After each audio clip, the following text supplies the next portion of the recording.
지금 원래 있던 에베소에서 이제 지금 현대로 얘기하면 그리스 북쪽 마게도냐라고 해서 이제 아가야, 헬라, 이제 고린도 뭐 이런 지역으로 거쳐서 그가 이제 아마 이제 배를 타고 그렇게 아시아 그 예루살렘으로 가려는 여정 계획을 세우고 마게도냐로 이제 올라갑니다.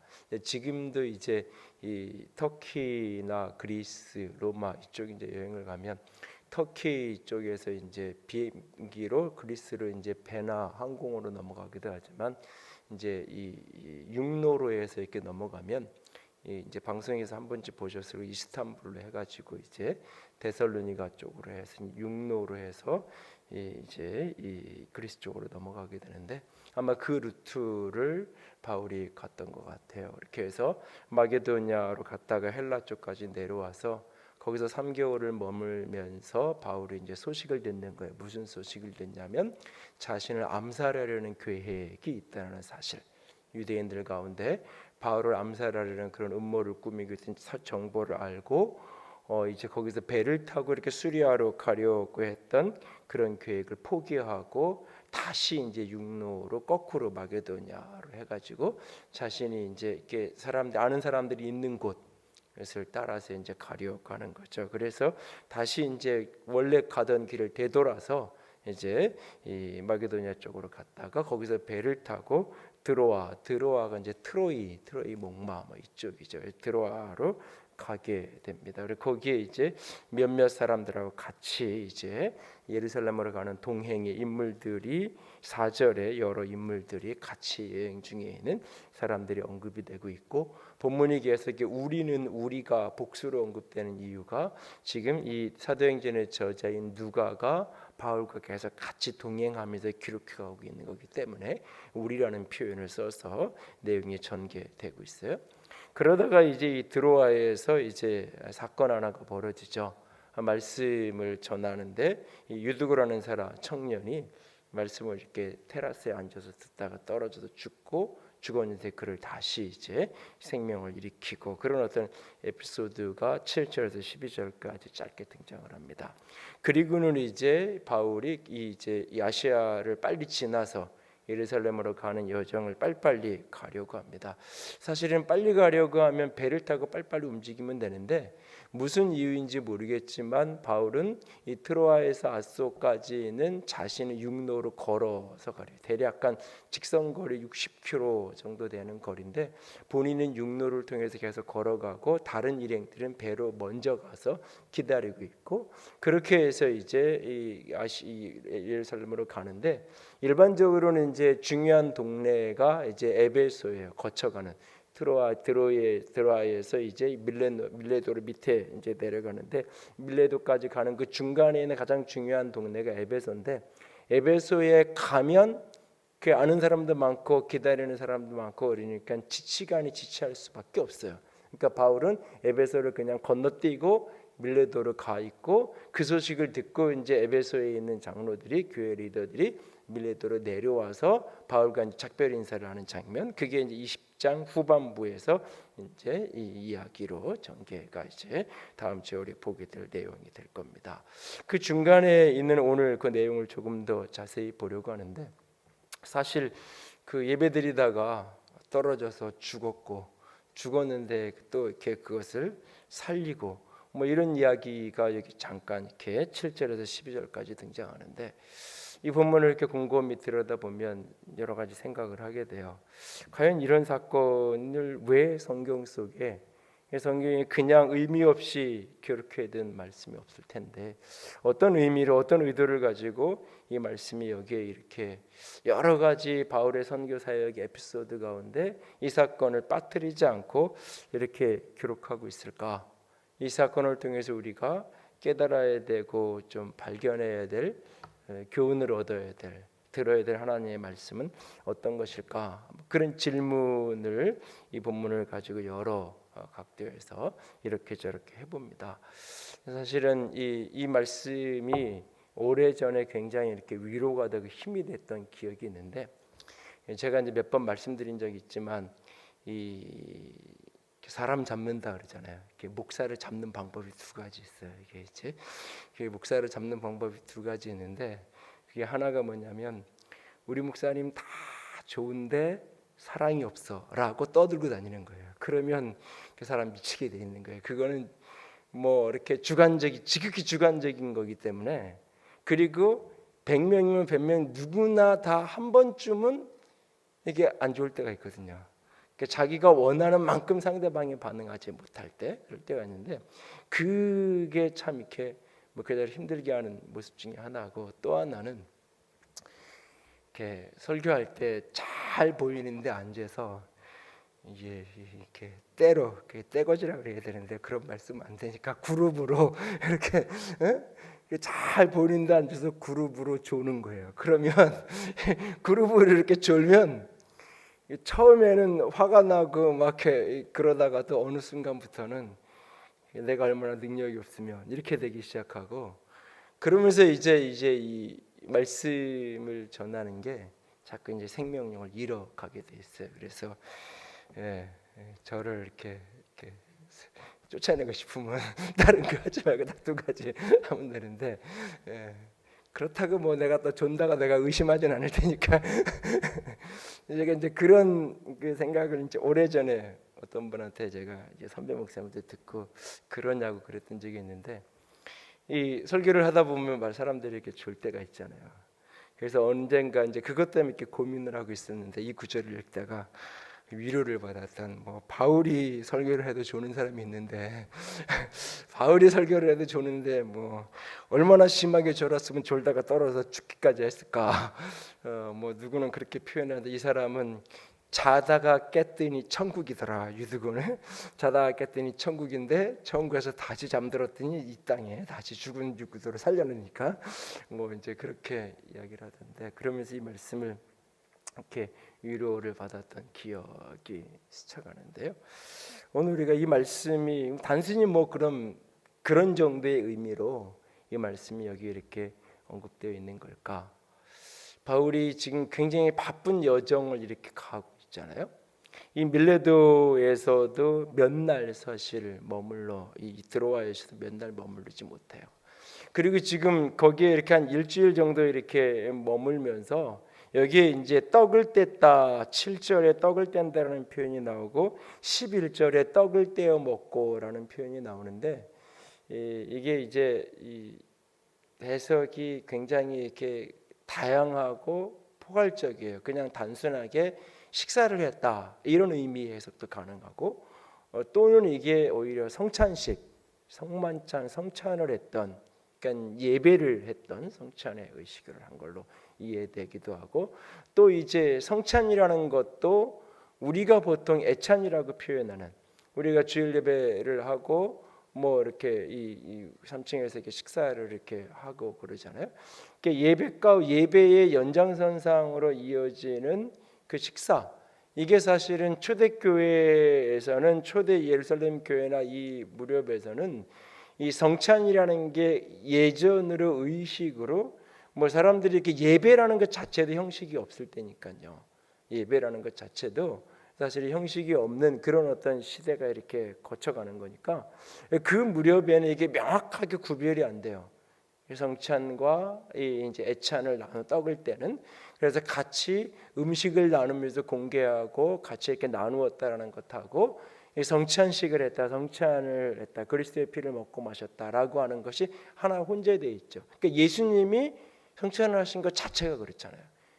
식사를 하시던 와중에 한참 식사를 하다가 식사가 끝나갈 무렵에 이렇게 이 마지막 떡을 떼주면서 이것은 내 몸이다, 그리고 잔을 부어주면서 이거는 내 피다 얘기하거든요. 그러니까 그런 거 앞에 식사 없이 그냥 딱 어느 날 이렇게 의식적으로 이렇게 하는 게 아니라 식사의 연장선상에서 사실은 그렇게 하시고 계시기 때문에 이게 명확하게 사실은 초대교회 안에서는 구분이 안 되게 혼재되어 있어요. 그래서 그러나 어쨌든 여기 떡을 때려 모였다라고 하는 모임은 단순하게 밥 먹기 위해서 모인 모임보다는 조금 더 강한, 그러니까 같이 모여서 하나님께 예배하고 찬양하고 말씀에 대한 묵상을 나누고 그런 연장선상에서 같이 떡을 떼는 그런 모임으로 그들이 모여 있는 거죠. 그런데 바울은 다음 날 떠나야 돼요. 다음 날 이것을 떠나기로 예정되어 있어요. 그래서 그들에게 떡을 떼고 그들에게 강론을 하기 시작을 하는데 이게 밤중까지 시간이 지속이 되는 거예요. 그런데 거기에 사람들이 그렇게 등불을 켜놓고 사람들이 모여 있고 바울은 내일 떠나야 되니까 계속해서 말씀을 거기에서 이렇게 나누고 있고 유두고는 그 과정 속에서 9절에 보니까 창에 걸터 앉아 있다가 깊이 졸아들다서 바울이 강론이 더 오래함에 졸음을 이기지 못하여 삼층에서 떨어져서 이렇게 죽는 이 모습을 문자적으로 잘못 적용 설교를 길게 하면 안 되는구나. 졸음을 이기지 못해서 근데 뒤에 가면 이제 다른 말씀도 나와요. 11절에 보면 떠들지 마라. 생명이 살아있다. 그리고 떡을 떼고 그리고 또 오랫동안 계속해요. 사람이 떨어져서 죽었다 살아나면 이제는 정리하고 너무 이렇게 길게 해서 이런가 보다라고 정리할 것 같은데 죽었다 살았으니까 너 앉아서 계속 들어 이거죠. 그리고는 또 새벽녘까지 사실은 이 한창까지 날이 새기까지 11절에 보니까 날이 새기까지 이야기를 하고는 바울이 떠나가는 모습을 보게 돼요. 그리고 그 유두고가 청년이 살아 있는 것 때문에 적지 않은 사람들이 많은 사람 적지 않게 위로를 그 공동체가 사람들이 경험하게 되는 그런 모습으로 여기에 말씀이 언급되어 있는 사건의 개요를 설명하고 있는 모습을 봅니다. 여기서 우리가 몇 가지 줄 좀 기억하기로 하는데 첫 번째는 초대교회가 갖고 있었던 말씀에 대한 열망, 말씀에 대한 사랑, 말씀에 대한 갈망. 그러니까는 바울은 말씀을 전하는 자로서 또 오늘 이 드로아에 있는 그 성도들은 말씀을 듣는 자로서 그들이 하나님의 말씀에 대해서 바울이 그들에게 강론을 하는 게 밤중까지 계속이 되고 너무 오래되니까 이게 깊이 잠들어가지고 그냥 뭐 사고가 날 만큼 그리고 또 그런 사고가 있고 어떻게 해서 그 사고가 그래도 죽는 걸로 끝나지 않고 하나님께서 은혜를 주셔서 다시 살리셔서 생명을 지켜주시는 은혜의 사건으로 마무리되는 그리고 나서 또 여전히 바울은 말씀을 전하고 있고 사람들은 듣고 있고 사실은 이게 전하기만 열심히 전한다고 되는 것도 아니고 듣는다고 되는 것도 아니지 전하는 사람과 듣는 사람이 함께 만나야 되는 거잖아요. 함께 모여야 되는 거잖아요, 사실은. 그러니까 하나님의 말씀을 듣고자 하고 말씀 앞에서 그 원하는 그런 어떤 열망이 오늘 처음 교회 특별히 들어와 있는 이 성도들에게 가득한 바울 자신에게도 그렇고 그들에게도 가득한 이 모습을 우리가 보게 되었습니다. 우리가 말씀에 대한 갈망을 가지고 말씀에 대한 소원을 갖는 것 이것을 사실은 단순히 그냥 시간을 물리적인 시간이 길다 작다 이것이 사실은 문제의 핵심은 아닐 거예요. 핵심은 결국 그 말씀이 단순히 글로 단순히 종교 강연으로 끝나는 것이 아니라 그 말씀이 살아있는 생명으로 내게 다가와야 되잖아요. 사실 어찌 보면 이 말씀을 이렇게 바울이 설교해도 좋은 사람인다 이렇게 그냥 단순하게 위로를 받다가 그 무렵에 다시 이 말씀을 곰곰이 들여다보면서 무슨 생각을 했냐면 이 공간에 수많은 사람들이 있었는데 전 사람은 유두고 한 사람이죠. 그렇게 사고가 났어요. 근데 그 밤에 얼마의 사람들이 거기에 모였는지 모르지만 그 사람들이 밤을 지새우더라. 그 밤이 깊어지고 다음 날 날이 셀 때까지 그들이 말씀을 듣고 있어요. 단지 바울이 말하니까 들었을까요? 결코 그게 아니죠. 그 말 속에 그 강론 속에 생명의 교통함이 있기 때문에 그게 들을 수 있는 거예요. 사실은 말하는 사람도 마찬가지예요. 그냥 그 사람들이 다 졸기만 하고 반응이 없으면 이 말하는 게 얼마나 힘든 건지 몰라요. 사실은 이게 주고받는 교통이 있고 교감이 있을 때 그 밤을 다 지새우면서 새벽녘이 아침이 날이 셀 때까지 그 이야기를 말씀을 계속해서 나눌 수 있는 거잖아요.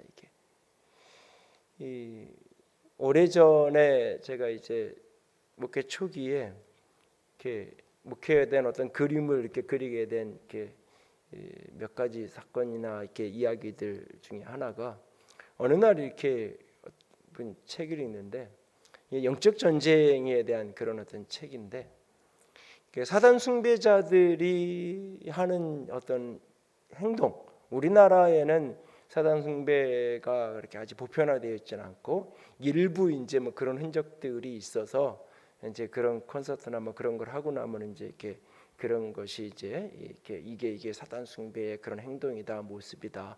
뭐 가사가 그렇고 제스처가 그렇고 무대 장식이 그렇고 뭐 이런 게 이제 가끔 이제 보도가 나오는데, 미국 사회에는 이렇게 사단 숭배를 아주 대놓고 적극적으로 하는 그런 사람들이 있죠. 근데 그런 사람들이 특별히 젊은 세대들, 자기의 자녀들이나 이런 어떤 이런 사람들을 사단 숭배자로 이렇게 데리고 오는 그런 방법 중에 하나를 소개하는데, 어떻게 하냐면 그 아이를 아주 전통적인 교회의 예배 가운데 데리고 가는 거예요. 전통적인 교회 그 예배 가운데 데려가서 예배를 같이 참석을 해서 예배를 참석을 한 거예요. 그리고 나서는 그 다음 주에는 사단 숭배자들이 모여서 하는 그런 집회를 그 아이를 데리고 이렇게 가서 같이 참여를 하는 거예요. 그리고는 이 두 개 중에 어떤 게 너에게 더 느낌이 있는지, 너에게 뭔가 느낌이 있고 너에게 뭔가 감동이 되고 너에게 무엇인가 도전이 되는 게 어떤 건지를 묻는 거예요. 많은 아이들이 사단 숭배 이런 집회에 더 감동이라고. 저는 그 뭐 싸이 콘서트니 뭐 이렇게 이 콘서트 하는데, 이렇게 특별히 우리 학생들이나 청년들이 이렇게 몇 시간씩 서가지고 막 이렇게 하고 돈은 10만 원, 20만 원씩 내가면서 이렇게 그런 거 이렇게 볼 때마다 한편으로는 예배도 한 10만 원씩 입장료를 받으면 달라질까 그런 생각 해보기도 하고. 그러니까 이게 제 고민 중에 하나가 그때부터 계속 던졌던 질문이 그거예요. 청년들이든 교인들이든 결국 의무감에, 우리 교인들이 제가 어떤 무슨 뭐 세미나를 하든 뭘 하든 교인들한테 장로님이니까 좀 나오셔야죠. 샘트장인데 그 수요예배도 안 나오고, 그래도 집사인데 금요기도에는 나와야죠. 이 이야기 제가 사적으로 몇 명한테 부탁한 적은 있어요. 사적으로. 공적으로 내가 거의 그 표현을 안 써요.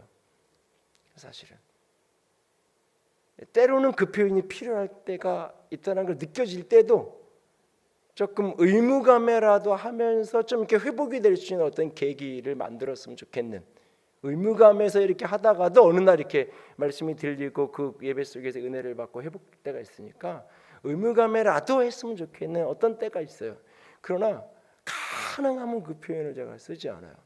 왜냐하면 그냥 나는 가기 싫은데, 나는 별로 그 모임에서 아무것도 느껴지는 것도 없는데 그냥 계속 이렇게 가는 게 습관이 되고 내성이 졌고 타성이 젖으면 그냥 나 가서 어쩌다 한번 졸 수 있고 어쩌다 한번 잘 수 있어요, 사람이 피곤하면.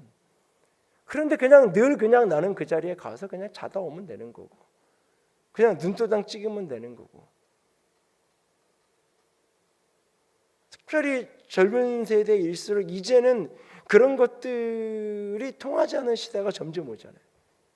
지금 뭐 젊은 세대뿐만 아니라 20, 30대, 30, 40대만 해도 그냥 남 의식해서 누가 온다 그래서 나 싫은데 가서 이렇게 앉아 있어야 되고, 뭐 이렇게 직장 생활을 하면서도 뭐 이렇게 오늘 사장님 모시니까 회장님 모시니까 가서 이렇게 앉아 있어야 되고, 이런 것조차도 이제는 막 뭐 이렇게 찍고 이렇게 사진 찍거나 뭐 SNS에 올리고 이러면서 사실은 부정적인 여론을 이렇게 만들어내는 그런 시대에 우리가 살아가고 있잖아요. 사실은.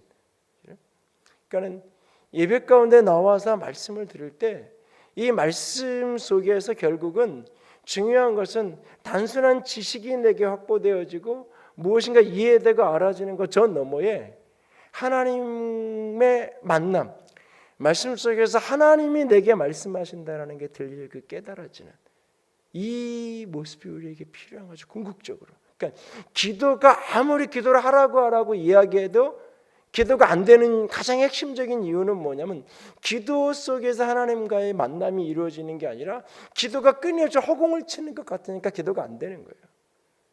그런데 그게 어느 시점을 넘어가면서 기도가 딱 교통이 되기 시작하면 기도가 되기 시작하는 거예요.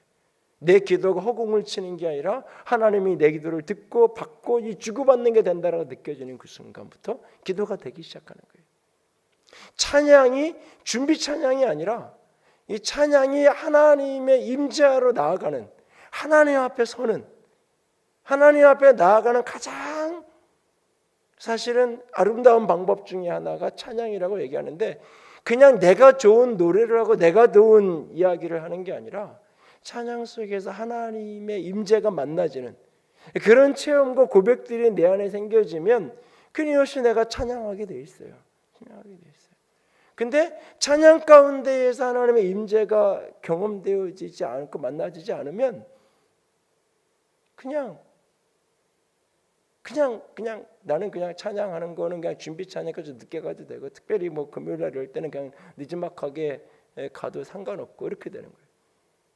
내가 직장에 늦게 퇴근하고 그래서 늦게라도 오고 이게 아니라 그냥 나는 금요 기도에는 기도만 하러 가면 되는 거니까 10시 반, 40분, 50분 돼서 가서 그냥 기도만 하면 되는 거고, 그러니까 그 사람에게 그래도 기도라도 하고 하러 오니까 그래도 나은 거죠. 그러나 그분의 중심 속에 찬양 가운데 내가 하나님을 만날 수 있다는 것에 대한 생각이 없는 거예요. 말씀 속에서 하나님이 내게 말씀하시고 말씀 속에서 내가 하나님을 만난다는 의식이 없는 거예요. 그냥 나는 기도하러 가기 위해서 그 자리에 참석하는 거예요. 그거라도 필요해요. 그거라도. 그러나 이왕이면 내가 퇴근이 늦고 힘들어서 뭐 바빠서 그때라도 헐레벌 때 오는 괜찮아요. 소중한 거예요. 그러나 내가 그냥 할 일도 없는데 그냥 쉬고 있으면서 그냥 TV 보고 있고 그러면서 일부러 시간 맞춰 가려고, 나는 기도하러 가는 거니까 일부러 시간 맞추려고 그 시간 내가 가면 그 의식 속에는 어떤 게 있냐면 결국은 찬양은 그냥 말 그대로 준비 찬양인 거고 말씀도 그런 거. 그러니까 이걸 결국은 목회자의 씨름의 핵심은 어떻게 하면 그것을 이렇게 끌고 갈 수 있을까? 그래서 늘 하나님이 여기에 임재하신 하나님을 의식하는 거고, 또한 동시에 말씀을 듣는 성도들을 의식하는 이 둘 사이에 다리를 놓는 게 말씀을 전하는 거예요. 찬양도 마찬가지예요. 결국은 기도도 마찬가지고. 그런데 우리의 마음속에 끊임없이 하나님이 내게 말씀하실 수 있다. 오늘 이 시간 이 자리를 통해서 주님이 내게 말씀하신다는 그 갈망과 소원함을 가지고 하나님께 나아가는, 말씀을 전하는 자와 듣는 자가 함께 그렇게 교통하고 사모함이 우리 속에 끊임없이 일어나야 돼요. 우리 속에. 그러니까 바울과 오늘 이 드로아에 있는 교인들이 오늘 밤을 새워서 말씀을 교통하며 말씀을 나누고 있잖아요. 사실은 말씀을 듣고 말씀을 나누고, 어쩌면 이게 다른 곳에서는 주로 토론이거나 이렇게 나눔이었는데 여기 이렇게 이 걸단주도 졸고 뭐 이런 장면을 보면 말 그대로 진짜 강론, 말 그대로 설교, 말 그대로 어떻게 보면 일방적으로 말하고 일방적으로 듣는 그런 현장이었을 가능성이 많아요. 이런 시간이 밤을 새워서 될 수 있다는 것은 말씀에 교통함이 있으면 가능한 거예요. 교통함이 있으면, 생명력이 그 속에 있으면, 생명력이 있으면. 오래전에 제가 이 연초에 이렇게 안식을 하겠다고 환자 쉴 때 말고 주일서기를 딱 한 번 못한 적이 있는데, 제가 성대 결절 수술을 하고 이제 다른 목사님이 이제 그날 이제 예배 참석을 하고 이제 말을 하면 안 돼서 이제 다른 목사님이 주일서기를 했던 적이 있는데, 그분한테 제가 몇 시까지 설교하라고 이야기를 안 했어요. 그랬더니 이제 일베베 설교 이렇게 하다가 분명히 한참 했는데 이렇게 중간에 이렇게 내가 보면 이렇게 흐름이 있잖아요. 이렇게 흐름이 있는데 서론 본론 결론이 있는데 본론 한 반 본론 반단 초반부에 온 것 같은데 그냥 정리를 이렇게 하시더라고요. 그리고 이제 기도를 마치고 이제 마치시더라고요. 그렇게 해서 10시쯤 끝났어요. 제 방에 올라가서 이렇게 이야기를 나누는데 목사님이 그러시더라고요. 이 권 목사가 젊어서 설교를 한 25분 정도 할 거라고 생각하고, 그래서 예배 시간이 토탈 다 해서 1시간 이내에 짧으면 50분, 길면 60분을 안 넘어가게 그렇게 예배할 거라고 본인은 그냥 그렇게 생각을 하셨던 거예요. 그래서 그렇게 맞추려니까 한참 이제 본인은 설교를 좀 이렇게 자유롭게 길게 하시는 스타일이었는데, 하다가 이제 중간에 이제 바로 수습을 해서 정리를 하신 거예요. 그래서 목사님, 사실 제가요 제일 아무리 결심을 해도 못하는 게 설교를 좀 줄이려고 애를 쓰는데 안 됩니다. 그래서 보통 45분에서 플러스 마이너스 합니다. 그러니까는 알았어 그러더니 2부 예배 때는 자유롭게 40분을 넘게 이렇게 50분 가까이 이렇게 설교를 하시던데, 사실은 짧으냐 기냐 그것도 사실은 초점의 핵심이 아니죠. 핵심이 아니죠. 제가 굉장히 이렇게 좋아하는 목사님 중에 김남주 목사님이라는 게 계신데, 그분은 보통 설교가 2시간에서 2시간 반이에요.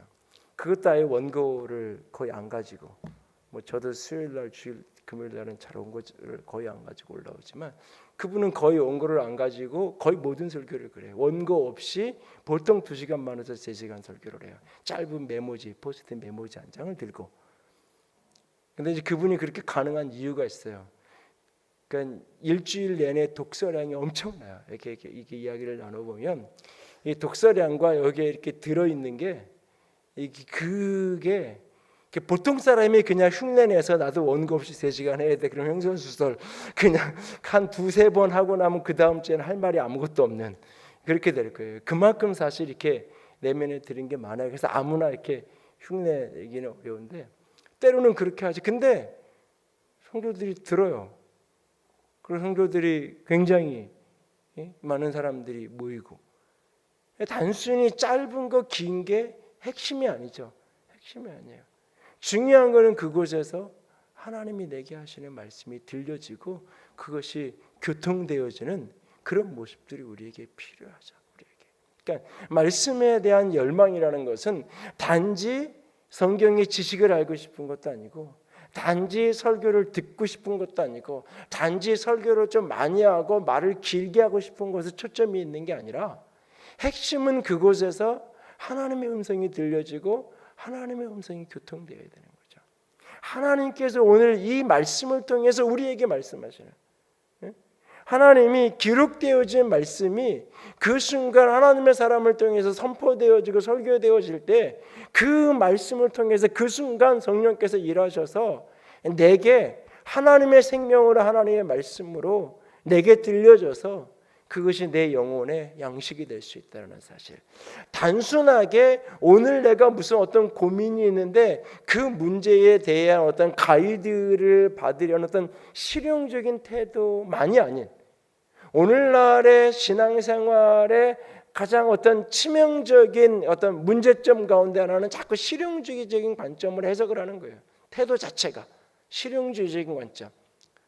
그러니까 말씀을 듣고 하는 것도 실용주의적인 관점. 말씀을 들어서 내가 당장 써먹을 수 있는, 활용할 수 있는 유익한 그런 어떤 분 같은 경우는 이 성경 공부를 하는데, 성경 공부를 오는 처음에는 내가 몰랐는데 나중에 누가 그러더라고요. 그 성경 공부를 오는 이유가 뭐냐면, 이렇게 뭔가 배우고 자기 내면을 채우고 이런 게 아니라, 와서 이렇게 몇 가지 이렇게 듣고 그 중에서 이렇게 본인이 써먹을 수 있는 그 몇 가지를 추려가지고 딱 그날 끝나고 집에 가면 자기 이렇게 교제하는 친구들을 이렇게 단톡방 이런 데 가서 내가 이런 거 배웠다고, 이런 걸 깨달았다고 하면서 막 이렇게 올린다는 거예요. 그분은 그러니까 그게 목적인 거예요. 그걸 어떤 하나의 결과로 내가 너무 이렇게 깨달은 게 깊고 감동이 돼서 나만 가지고 싶지 아까워서 내가 사랑하는 친구에게, 내가 존경하는 좋은 동료들에게 내가 이것을 이렇게 나누고자 하는 그런 자연스러운 반응이 아니라 그거 자체가 목적인 거예요. 그거 자체가.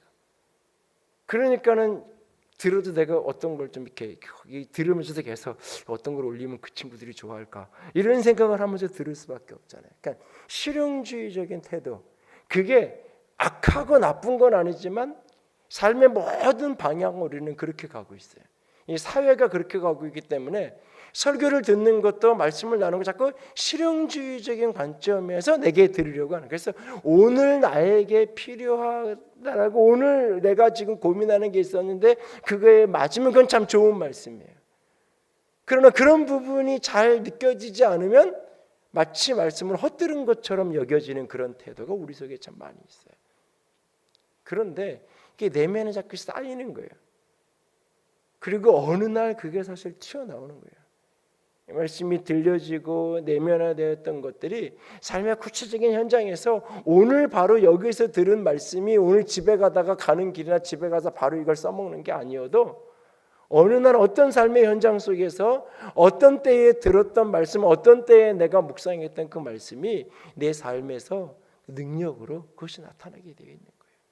말씀 자체가 성령이고 말씀이 생명이에요. 우리가 말씀이 내 안에서 생명으로 들려지고 생명으로 교통되어지는 그런 역사가 우리 속에 가득하기를 늘 소원하면서 말씀을 가까이 하고 말씀을 여러분들이 다 열심히 집중할 수 있었으면 좋겠어요. 특별히 우리 시대는 일방적으로 설교를 들어야만 하는 시대가 아니잖아요. 그러니까 여러분들이 특별한 필요가 있는 게 아니면 방송 설교를 너무 많이 드리려고 하지 마세요. 그 시간에 차라리 성경을 읽으세요. 특별한 필요와 목적이 있어서 일정한 기간 동안에 내가 어떤 메시지를 정기적으로 들을 수 있어요. 괜찮아요. 그러나 그런 게 아니라면 오히려 그럴 시간에 말씀을 고민하고 씨름하면서 말씀을 자꾸 읽는 게 훨씬 더 중요해요.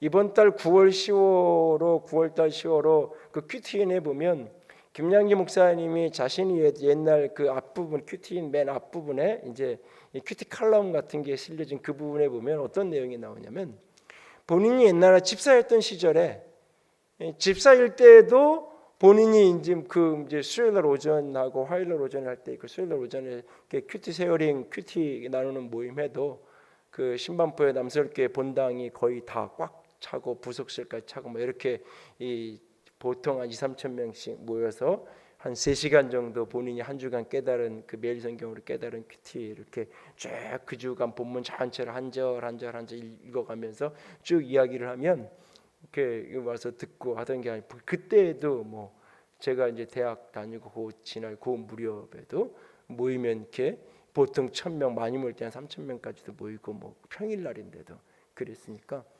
근데 이제 본인이 그때 집사였잖아요. 집사였어. 청년 그 청소년부 고3 하고 재수생 교사하고 뭐 이런 집사였던 시절이에요. 그런데 이제 거기서 나오는 이 에피소드 하나를 이야기하는데 그 같은 집사였던 어떤 분이 이렇게 너무 부럽기도 하고 화가 나고 셈이 난다고. 왜 집사님은 그렇게 말씀을 잘 깨닫는데 나는 잘 못 깨닫는지 모르겠다고. 그러면서 이렇게 불편한 이야기를 이렇게 하는. 그 사건을 이제 오래된 경험을 인용하면서 그런 이야기를 하세요. 사람들은 목사님이 말씀을 깨달았다고 얘기하고 목사님이 뭔가 이렇게 설교를 하는데 말씀을 나누는데 내가 깨닫지 못했던 어떤 부분들을 내가 보지 못했던 어떤 부분들을 말씀에서 풀어주고 이렇게 나누어 줄 때는 사람들은 다 그건 당연하게 여긴다는 거예요. 목사님이니까 당연하게 여기면서 그냥 이렇게 기쁜 마음으로 좋은 마음으로 받는다는 거예요. 근데 같은 집사가 그러면 불편해지고 화나는 거예요. 나는 안 되는데 너는 되냐 이거죠. 나는 안 되는데 너는 되냐. 근데 김양기 목사님이 거기서 하고 싶은 이야기의 핵심이 뭐냐면 목회자라고 되는 게 아니고 집사라고 안 되는 게 아니라는 거예요. 우리 시대에는 만인 제사장 시대라고 얘기하잖아요. 목회자의 직임이 있고 설교자의 역할을 하는 것뿐이에요. 하나님은 여러분 각자에게도 얼마든지 말씀하실 수 있어요. 그 말씀이 개인적으로 이렇게 왜곡될 수 있고 잘못될 수 있는 그런 게 있기 때문에 공동체라는 울타리 속에서 소그룹이라는 울타리 속에서 서로 검증하면서 이렇게 풀어가는 그런 과정과 울타리가 안전장치가 필요할 뿐이에요. 하나님은 우리 각자에게 얼마든지 말씀하실 수 있어요. 내가 꼭 반드시 목회자를 통해 설교자의 설교를 통해서만 하나님의 말씀을 깨닫고 들어야 되는 게 아니에요. 근데 이렇게 말하면 이제 이걸 또 오용하죠. 목사님하고만 하나님이 말씀하냐. 이게 또 극단으로 오용해서 이게 이렇게 또 이제 목회자들을 무시하고 막 이런 오용으로 나가는 왜곡된 모습이 있어요. 그건 또 사실은 그거는 스스로 미성숙한 것을 이렇게 티를 내는 어리석은 모습이고, 세월이 지나면 성숙한 단계로 가면 이걸 다 이제 해결이 되는 거고, 아직은 미성숙 어려서 그런 반응을 하는 것뿐이고, 그거는 시간이 지나면 해결되는 거예요, 사실은.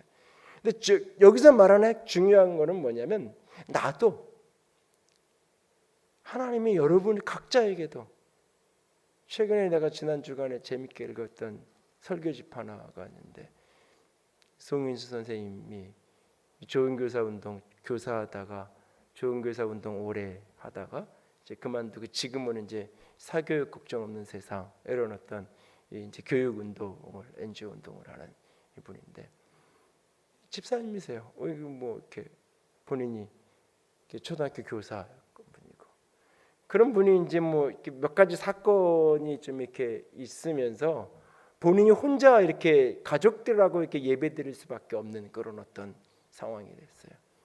그러면서 이제 가족들하고 자기 아이들하고 이제 같이 예배를 드릴 수밖에 없던 상황에서 이제 말씀을 준비해서 아이들하고 나누고 뭐 그랬던, 그러면서 이제 그분이 썼던 이제 설교문들, 그게 이제 모아져 책으로 이렇게 그 중에서 몇 개를 뽑아가지고 이제 뭐 엮어가지고 책으로 이제 출판된 내용인데,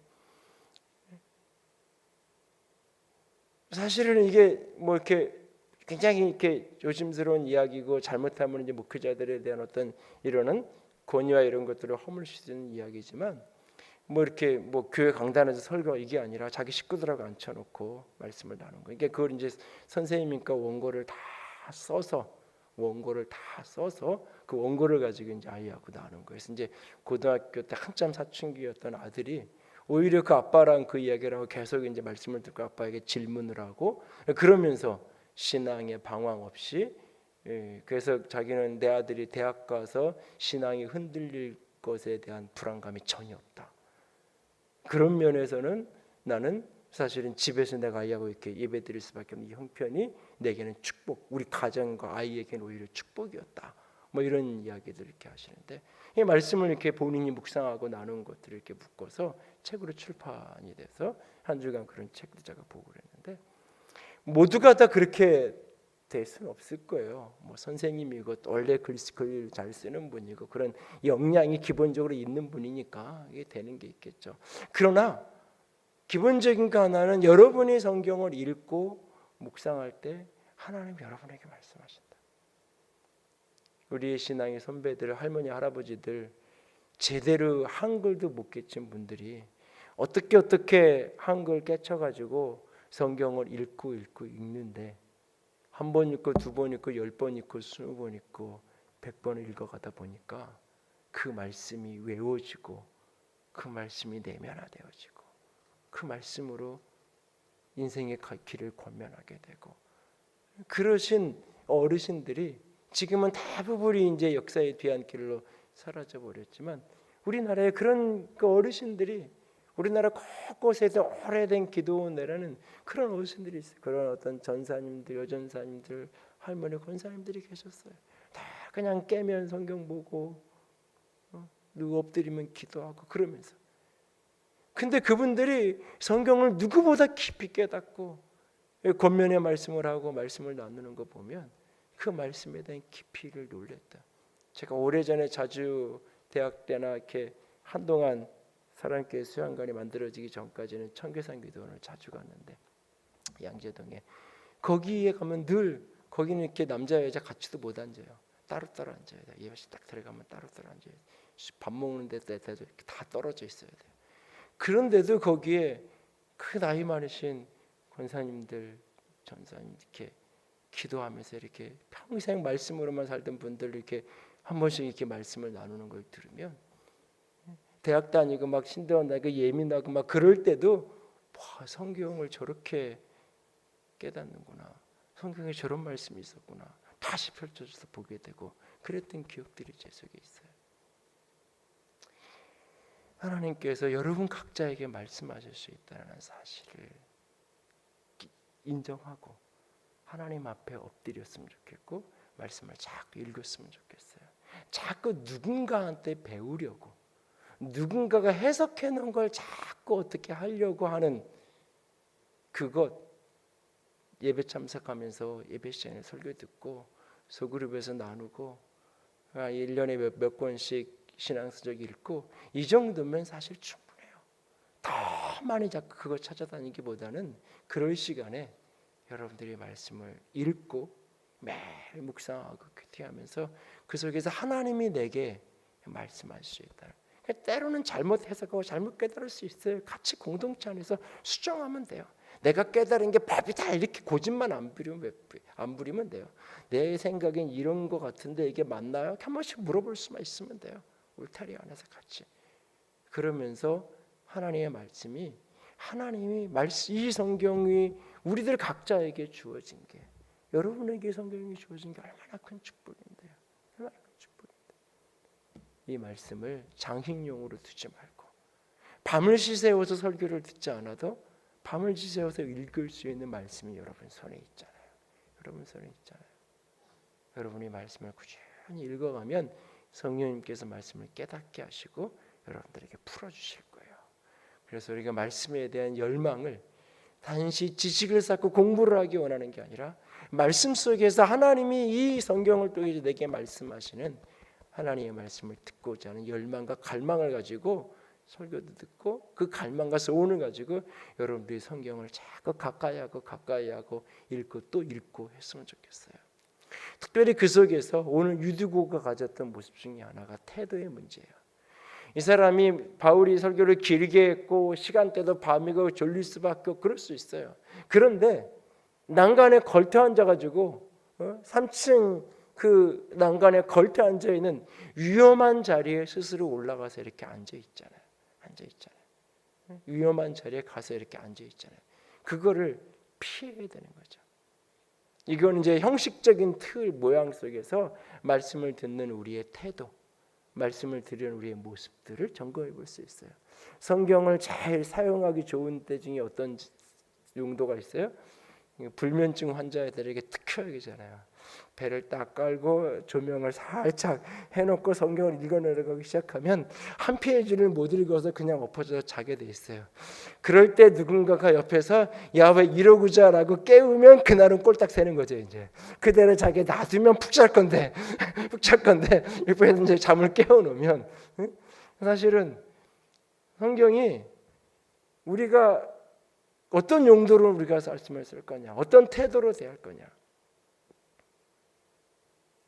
데살로니가 전서에 가면 데살로니가 교회를 바울이 칭찬하면서 뭐라고 얘기하냐면 바울을 통해서 전해지는 주의 말씀을 주님의 말씀으로 받는 사람의 말로 받지 않고 주의 말씀으로 너희가 받았다고 말하고 있어요.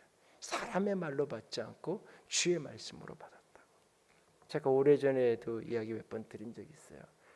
제가 이렇게 신대원을 다니고 그럴 때 보면 일주일에 4번씩 이제 뭐 대학부터 신대원까지 7년을 다니면서 일주일에 4번씩 체프를 하잖아요. 근데 신대원을 다닐 때는 내가 교회도 개척해서 시작했을 때니까 나도 일주일에 10번이나 설교하잖아요. 주일 예배 오전, 오후, 수요일, 금요일, 그 새벽 예배 5번 내가 다 하고 양지를 다녔으니까 일주일에 10번씩 내가 설교한단 말이에요. 그리고 일주일에 4번 체프실에 가서 설교를 들어요. 그리고 맨 수업이 다 성경과 관련된 수업을 하잖아요. 근데 이게 합법적으로 체프를 이렇게 몇 번 빠질 수가 있어요. 그러니까 이제 빠지고 싶은 거예요. 그래서 이렇게 체프 일정이 쭉 나오면 저한테 찍힌 교수님들이 있어요. 이분은 성경 본문만 읽고 다른 얘기하는 분 이렇게 찍힌 분들이 제 마음속에 그러면 이제 그 순서는 이제 빼고 그 체풀 끝나면 바로 식사 시간이다. 점심 미리 먹으러 가든지 뭐 이제 그런 적이 있어요. 근데 어느 날 그 마음속에 그런 생각이 드는 거예요. 나중에 니네 교인이 그런다 그러는 거예요. 마음속에 제 마음에 우리 교인이 설교 제목 보고 이거는 별로 관심 없어. 오늘 예배 안 가. 그럴 것 같은 느낌이 어느 날 확 드는 거예요. 그냥 그러면서 이러면 안 되겠다. 그리고는 이제 내가 관계없이 이 제프 설교자가 누구냐 관계없이 내가 예배를 참석해야 되겠다라고 생각을 하고 이제 가서 앉아 있는데 몸은 가서 앉아 있는데 또 생각은 딴짓하는 거죠. 몸은 가서 앉아 있는데 나는 다른 성경 펴놓고 딴짓하고 있고 혼자. 근데 또 똑같은 생각이 들죠. 니네 교인들도 앉아서 딴짓하고 딴 거 쓰고 있을 거다. 그러니까 또 그거면 안 되겠더라고요. 그 어른들이 그러잖아요. 속색이는 애들한테 너도 너 같은 자식 만나서 보면 네 심장 알 거다. 그런 것처럼 또 그런 교인 만나면 안 되잖아요. 내가. 그럼 이거 어떻게 해야 될까? 그런 생각을 이렇게 하고 있을 때 지금은 이제 탄자니아에 계신 그 이미영 선교사님이 어느 날 이제 그런 얘기를 하시는 거예요. 어떤 게 뭐 이렇게 앞뒤도 안 맞는 그런 설교를 하는 목사님도 설교 한 편을 하면 적어도 성경 구절 5개, 10개는 인용하게 되어 있고 어떤 이야기를 해도 그 말씀 속에서 말씀에 대한 해석이 엉뚱한 거일지라도 성경 인용을 적어도 몇 구절 이상을 하게 돼 있다. 그날 그 성경을 인용할 때마다 성경 말씀에 대해서 아멘하고 말씀에 대해 아멘하고 그 말씀이 무슨 뜻인지 묵상을 하면서 들어라 그러더라고요. 그러고 나니까 들리더라고요. 그러고 나니까 설교자에 상관없이 하나님 앞에 은혜 받는 시간이 되고 그 시간이 허투루 보내는 시간이 내가 이 시간에 가서 다른 거 하면 훨씬 더 내게 유익한데 그게 아니더라고요. 그 본문 한 구절 그 말씀 한 구절 내가 보기에는 이게 안 맞는 것 같았는데 지나 보니까 그게 아니에요. 맞는 거 있고 내가 다 그때에는 보지 못했던 것들이 나중에는 보이기도 하고 사실은. 근데 말씀을 들을 때 내가 자꾸 삐딱한 태도를 갖고 근데 말씀을 듣는 내 태도가 내가 자꾸 판단하려는 태도를 가지고 내가 듣는 게 아니라 열린 마음으로 내가 말씀을 자꾸 받으려는 태도를 가져야 돼요. 그래서 말씀을 듣는 자세, 말씀을 듣는 태도, 말씀을 듣는 위치도 때로는 중요한 거예요. 내가 앞자리는 너무 고개를 이렇게 하고 해서 우리 교회 강단이 별로 높지 않은데 그래서 불편해서 이렇게 적당히 저 계단 쪽에 앉는 거 괜찮아요. 근데 습관적으로 편하게 적당히 졸라고 기둥 뒤에 그래서 우리 교회는 기둥이 있어서 사각지대에 앉으면 내가 보는데 그래도 아직은 이제 사각지대에 합법적으로 앉는 사람은 없는데 교인들 중에 가끔 이제 이렇게 시험에 든다 그러잖아요. 그 현상이 나타나요. 자꾸 자리가 뒤로 가요. 뒤로 가고 자꾸 절로 가요. 이렇게 그러다가 어느 날부터 안 보이기 시작해요. 이게 자꾸 뒤로 가고 옆으로 가고 안 보이고. 그래서 좀 회복이 돼요. 다시 나타나고 앞으로 오고 이게 근데 이게요. 자기도 모르게 그게 그럴 때가 있어요. 의식적으로 막 그런 게 아니라 이렇게 습관적으로 나는 어떤 자리가 익숙한 자리가 편하거든요. 익숙한 자리. 그래서 나는 익숙하게 여기하니까 괜찮아요. 익숙한 자리에 앉고 자기 좋아하는 자리에 앉아도 상관없어요. 근데 그게 내가 그 자리가 나를 불편하게 하고 하나님의 말씀한 귀를 막는데도 자꾸 그 자리를 찾으면 안 돼요. 무엇인가 걸림이 되고 앞 사람이 등치가 큰 사람이 있어서 안 보면 옆으로라도 비껴서 앉아야 되고 근데 일부러 등치 큰 사람만 찾아가서 앉아. 뭐 여러분 여기 금요일날 온 분들은 안 그러는데 가정의 평화를 위해서 주일날 나오시는 분들 중에는 그런 분들이 있어요. 설교를 딱 시작하려고 하면 자세가 딱 주무실 자세를 딱 취하고 그 이제 기도합시다 그러면 깨요. 제가 기도합시다. 뭐 자세 자태가 그런 분이 있는데 그런 분도 세월이 지나니까 제가 그래서 그렇게라도 나오는 게 중요하다 그러는데 세월이 지나니까 달라지고 그런 분도 내가 보기에는 처음부터 끝까지 잔 것 같았는데 나중에 가서 물어보면 서론불론 결론은 다 알고 있더라고요. 눈 똑바로 뜨고 잘 된 부인보다 그 남편이 더 잘 주제는 더 잘 알고 있더라고요. 감동은 별로 없는데 주제는 더 잘 파악하고 있더라고요. 때로는 그러니까 다 듣기는 듣는 거예요. 그런데 어쨌든 그럴 때가 있는데 시간이 흐르면서 깨달아질 때가 있어요. 근데 내가 잘 듣다가도 나도 모르게 자꾸 그렇게 가면 스스로 위기를 느끼고 바르게 하고 그런 노력이 우리가 필요해요. 그래서 우리 3부 때 청년들 같은 경우는 막 졸리면 일어나서 뒤에 가서 서서 이렇게 설교를 들어요. 그렇게 보면 또 전에 이런 느낌이 드는 게 아니라 참 이뻐요. 그냥 거기 앉아서 졸아도 되잖아요. 근데 일어나서라도 내가 들으려고 뭐라도 하나 자꾸 들으려고 왔다 갔다 해가면서 우리 집사님 한 분은 설교 때마다 껌을 씹는 분이 있어요. 그걸 왜 씹는지 모르는 제가 그 사연을 모르면 설교하는데 주일날마다 이렇게 집사가 된 사람이 껌을 씹고 저렇게 앉아 있어. 그러면서 제가 굉장히 불편할 수 있어요, 어쩌면. 근데 아니에요. 자꾸 졸리니까 내가 껌이라도 씹으면서 내가 안 졸라고 그분이 그렇게 얘기하는 거예요. 언젠가 목사님 제가 이렇게 껌 씹는 것 때문에 오해하지 마세요. 사실 제가 이래 해서 사실은 그러는 겁니다. 얘기를 하시더라고요. 괜찮다고 소리 내게만 씹지 마시라고. 옆에 사람 불편해지니까 소리만 내지 마시라고 얼마든지 괜찮다고 제가 그런 얘기를 드린 적이 있는데요. 그러니까 노력하는 거잖아요. 본인이. 그러니까 나는 그냥 그래 이게 아니라 그렇게 애를 쓰는 거잖아요. 그러니까 그게 아무것도 안 들렸어도 그런 모습만 가지고도 하나님이 귀하게 보시고 소중하게 보시고 하나님의 은혜를 주실 거예요. 하나님 앞에서 우리의 삶의 모습, 말씀을 대하고 말씀을 듣는 우리의 태도를 다시 한번 돌아볼 수 있기를 원합니다. 오늘 우리가 말씀이 좌우의 날선 검보다 예리한 하나님의 검이라고 말했어요. 말씀은 생명이라고 말했고 말씀은 살았고 운동력이 있다라고 말하고 있어요. 말씀이 곧 예수 그리스도라고 말하고 있어요. 히브리서 11장은 말씀으로 세상이 창조되었다고 말하고 있어요. 말씀이 하나님이고 말씀이 생명이에요. 그 말씀이 내 영혼을 살리기도 하고 나를 죽이기도 해요. 나중에 뒤에 가면 다음 주에 나누겠지만 에베소 교회 장로들하고 마지막 안타까운 그 작별의 인사를 눈물로 그것을 나누면서 바울이 뭐라고 얘기하냐면 그 에베소 교회를 주와 그리스도의 말씀에 부탁하니라라고 말해요. 참 자기가 이렇게 너무너무나 사랑하는 성도들을 떠나면서 이 성도들을 부탁하는 거예요. 주님께 부탁해요. 이 성도들을 좀 도와달라고, 이 성도들을 지켜달라고 부탁하라고 주님께 부탁해요. 그리고 주의 말씀에 부탁해요. 뭐예요? 그들이 바울이 없어도, 바울이라는 그렇게 사랑하는 목회자가 그들에게 없어도 그들은 얼마든지 견고한 그리스도의 사람이 될 수 있다는 거예요. 무엇만 놓치지 않으면 주의 말씀만 놓치지 않으면.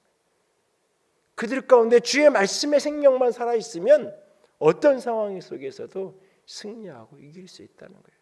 어떤 인생의 위기가 찾아와도, 어떤 고통이 찾아와도 주의 말씀만 내게 들려지면 그 말씀의 생명력이 우리에게 살아있으면 이겨낼 수 있다는 거예요. 내가 병상에 누워가지고 예배도 갈 수 없는 형편으로 누워있어도 말씀이 내 속에 있으면, 외워둔 말씀이 있고 읽어둔 말씀이 있으면 그것에서 끊임없이 그 말씀을 외우고 되새김질을 하면서 그때의 말씀이 나를 살리고 일으켜 세우는 거예요. 여러분들이 말씀이 나를 살릴 수 있다는 사실 잊지 마세요. 말씀이 들려지고 말씀이 보여지고 깨달아지면 그 영혼은 결코 망하지 않습니다. 그 영혼은 결코 죽지 않아요. 오늘 우리 속에 말씀에 대한 열망이 제 안에도 여러분 안에도 다시금 더 불듯 일어날 수 있기를 원합니다. 그래서 오늘 가지고 말씀을 들으시고, 그래서 오늘 가지고 말씀을 읽고 말씀을 끊임없이 묵상할 수 있는 저와 여러분이 될 수 있기를 주님의 이름으로 부탁을 드립니다. 기도합시다.